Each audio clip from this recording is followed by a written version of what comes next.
Investigating the investigator.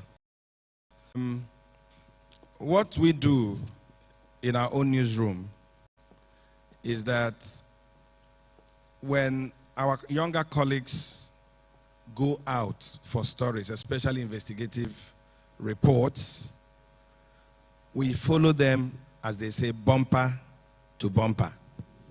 We are reviewing every day's activity. Who did you talk to? Say, how do they respond? Leaders of the newsroom to monitor. Because the other thing is that there's a lot of temptation in investigative journalism. A lot of people want to bribe you. They promise you things, they give money, they give you presents. The leaders will ensure that the reporters really understand when somebody is trying to bribe you and when somebody is being nice to you. So I think that monitoring will help, keeping a tab on what the reporters are doing, and where you can, maybe more than one person on that story. So there could be some checks and balances. But the most important thing in this business is the values that Madam talked about. Journalism is a very distinguished profession. A journalist can put this whole of Ikeja in trouble with just what you say or what you write. So we need to understand that this is a very distinguished profession, that people expect so much from us and we cannot fail them. Integrity, credibility, trustworthiness. That somebody reads Simon's article, a column on Sunday, and says, if Simon wrote this, then it's true. If you don't achieve it as a journalist, you are in trouble. Believability. And for that to happen, it's something that people should know you for. Credibility and integrity. Just to say, how do we investigate the investigator? Well, the first thing is that media houses, and I don't know what is happening in some, but I'm sure that Cable probably has a code of ethics. That is the one that is local to the media house. You have the Nigerian Union of Journalists Code of Ethics, but every media organization has its own code, the things that its journalists can or cannot do. You also find that a lot of media organizations put out places you can call if you have a reason to believe that there is bad practice or unethical practice by a journalist. So use those reporting lines, call those people up. But the other thing I would say very honestly is that when you see a story that has bribes smelling all over it, every seasoned editor knows. If that editor lets the story go, it is either the editor has collected or the editor has chosen to look the other way. Fact. It doesn't take too much. You can tell. You just open the story. The story will just be telling you, see me here. You don't need to. It's not easy. It's there. You can tell. So the first thing is to just hold people to the standards. It starts by organizations having the right standards. And it starts at the top. If you have a publisher that is very delighted to do cash for news, or the owner of a TV station that does cash for news, the truth is you yourself will ask yourself, why am I staking my life? So it starts from the head. That's the truth. The second thing is that someone talked about the NUJ, the Guild of Editors. I agree again that for many of us who are older colleagues in the profession, perhaps we should attend some of these meetings a bit more and quarrel a bit more. But there again, even for you, as a young journalist in NUJ Lagos, my voice was heard and heard very loudly. And I started, as a very young journalist, my voice was heard and heard very loudly. As journalists, we must be able to tell senior colleagues, I'm sorry, no. As a reporter, I said no to my editors. A journalist that cannot tell an editor, I'm sorry, that's not my story, that journalist is not worth your weight in gold. And will they sack you? So what? If you're good at what you do, you can walk away from any job. Any reporter that they have not paid for 2, 3, 4, 5, 6 months, and you choose to stay and say it's because they're not paying, you're collecting brown envelope, you have no personal integrity. Thank you very much. Because if you walk away, you will get another job. If you're good at what you do, they will be begging you. I have resigned from a job in the morning. I don't know how they heard I had resigned. I resigned in the morning. By 12 noon, I had 5 job offers. 5. So please, don't tell me, oh, what will I do? If you're good at your job, there's no what will I do for you. This is one profession where your last byline sells you. Thank you. And then finally, just to say this, I have been Commissioner for Information, I've been Managing Director. I tell people that I'm first and foremost a journalist. I am very proud to be a journalist because it is one job you do and you're jack of all trades and master of all. I love being a reporter. I cherish it. I hold my head high and I beat my chest and say, I double dare anybody who I have ever covered or interviewed who will say they gave me 1 kobo. I say it publicly, and I've reported quite a few people. Thank you very much. Thank you to our panelists.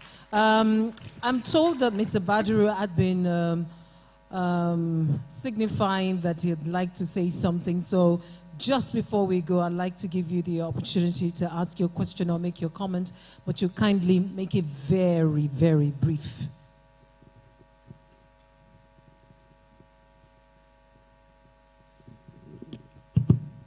Thank you very much for the appreciated opportunity. I just want to follow from where by the way, my name is Shino Badaru. I'm a retired journalist. I want to follow from where my colleague left off from, and that's about around us looking inwards. And I actually want to use the example of the cable as a case study. My darling sister, Ibim, talked about the business part of the business. Journalism, first of all, is a business. Uncle talked about the passion, underscoring your ability to be successful at whatever you do ultimately if you have the passion driving you forward. However, if we look into our industry, you talked about the evolution of the conventional mass media as we used to know it to the blossoming world of online publishing today. Online publishing with its fantastic promises has a big downside. And that is the fact that I'm not going to mention names so I'm not sued, but we know several media platforms today that have been so very successful, cash-wise, built on the sweat of hardworking folks all over the place. People say that, oh, the fortune of the industry is dwindling. I disagree. There's so much money to be made because content still remains king. But how do we, I want the distinguished panelists, before they leave today, particularly for the benefit of the younger ones coming in, how do we battle the problem of plagiarism in our industry? How do we have a situation in which the cable breaks a news today, within the next 30 minutes, okay, within the next 30 minutes, it is spreading all over the web. Of course, you symbolically understand that the internet is web.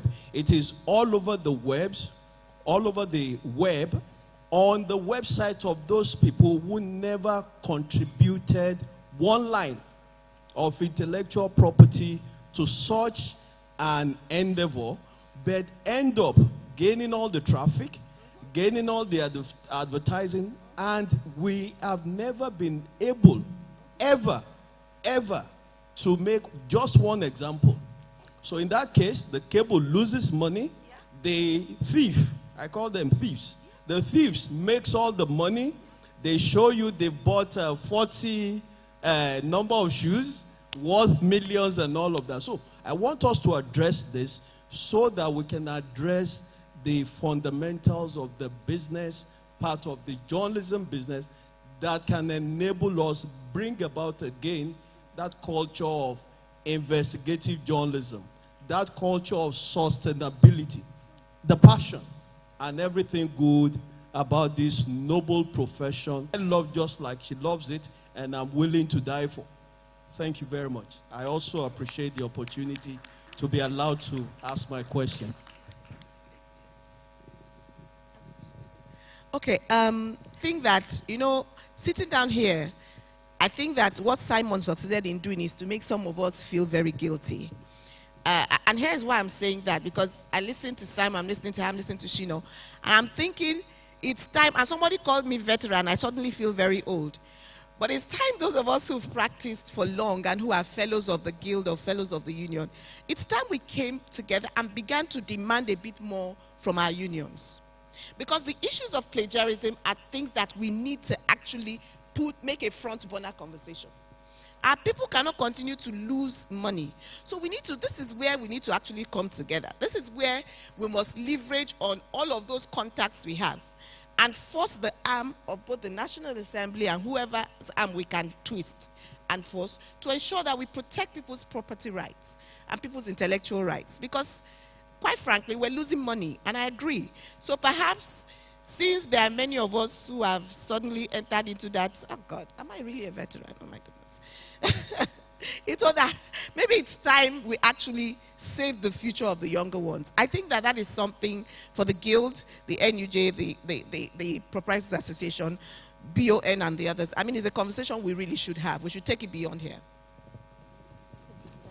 Thank you very much. Yes, Mr. Ilo. Your response, quickly? Well, maybe we may not like my response, really, because especially with this online thing, journalists don't like any kind of regulation of the online business. I know that the National Assembly tried it in a very bad way. No, I'm talking about, I'm going there. Yes. So, I think there must be a kind of control, or I don't want to use regulation before I'm accused of aligning with what they tried to do at the National Assembly, which was a bad agenda for me. But either through association or using our unions, there must be some kind of control where people can be punished or sanctioned for plagiarizing. I think that's the word. Okay? Because intellectual property is something that is dear to all of us. So I think there must be a kind of regulation. But what I don't know is at what platform. So that if somebody does a thing like that, because like what you said, there are sites, all they do is to collect everybody's news and just dump it there. Meanwhile, they get all the traffic, they got all the adverts. So something has to be done. But thank you. How? I don't know. Thank you. Just information, please, before I go to him. Just information. The Nigerian Press Council, as it was supposed to be our avenue to self-regulate. It was supposed to be the ombudsman of the profession. And it was supposed to have the NUJ, the Guild, the MPA in it. It wasn't meant to be a government thing. It was meant to be us regulating ourselves so that even if there were issues of unethical conduct and etc., but we know what happened with that. All right, we know what happened with that. We'll leave it at there. So thank you so much. Let's take Dr. Baker. Let me just add that that kind of scenario can best be regulated through the council. And we have to lean ourselves to technology. These people are using the internet, isn't it? We can use technology to regulate this thing. But it's about the council. The council have to sit down and say, okay, there are laws. There are enough laws. We don't need to make any regulation. There's a copyright law already. So we can use that and say, okay, how do we regulate this thing? If this person breaks it, and we can have some kind of technology, some kind of software that kinds of find if this is a match to this, then you know that this is actually a copy of this. And then you start instituting fine. These people, we know them, and they can be traced. So and they can be traced. Thank you so very much. We'd like to thank our panelists, our 3 panelists, for a job well done. Can we appreciate them, please? Mrs. Ibim Semenitari, multiple award-winning journalist with over 3 decades with some of Nigeria's and America's leading media outlets.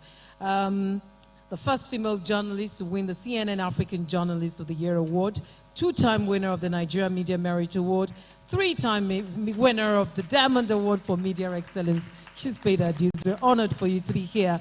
Mr. Vin Martin Obiora-Ilo, for more than 13 years, he worked with the Federal Radio Corporation of Nigeria, FRCN, where he rose to the position of senior announced newscaster at a time FRCN was about the only major source of news on radio. It's a good thing to have you here.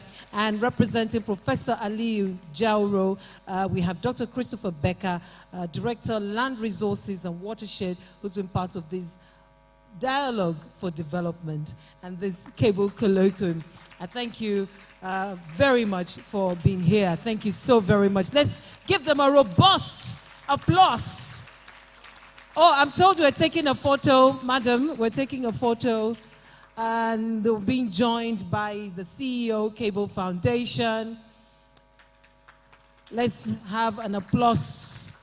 So the panelists and the CEO will be taking the photo. And while they're at that, let me quickly call on Femi Owolabi, the head of investigations, Cable Foundation, to give the vote of thanks.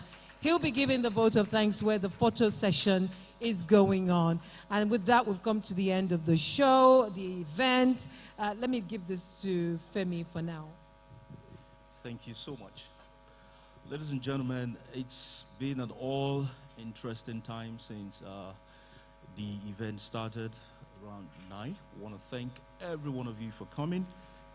Especially we thank the HG Media for the partnership and the artwork so far.